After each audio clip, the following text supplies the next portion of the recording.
beaucoup de gens, qu'ils soient intellectuels ou pas, parce que quand on dit intellectuel, c'est pas forcément ceux qui ont fait l'école.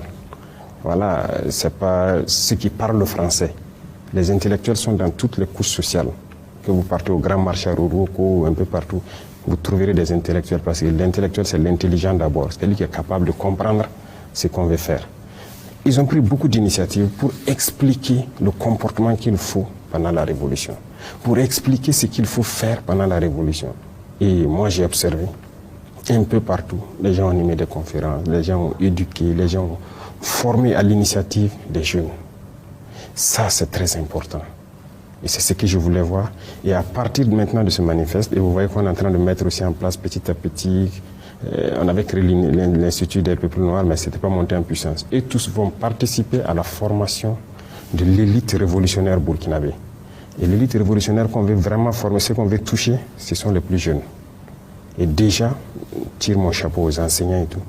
Dès qu'on l'a proclamé, regardez dans plusieurs écoles, beaucoup de choses ont changé en termes de mentalité. Des enseignants ont pris des initiatives, commencé à former les gens à l'esprit révolutionnaire, au patriotisme, à tout ce qui va avec la révolution.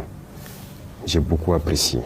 Les enseignants ont pris l'initiative depuis l'école, avant même qu'on dise aux gens de transformer les écoles petit à petit à la production. Refaire des jardins scolaires, permettre aux enfants de produire. En fait, ils sont en train de ramener les enfants aux fondamentaux du Burkinabé. C'est ce que je voulais voir. Est-ce que cet esprit révolutionnaire intrinsèque-là est toujours là? Et c'est maintenant qu'il faut le raviver. Donc, vraiment, on est satisfait.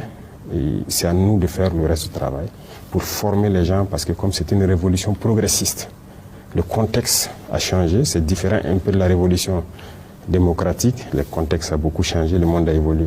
Et la révolution progressiste doit s'adapter au monde actuel. Et cette transformation est en train donc, de se mettre en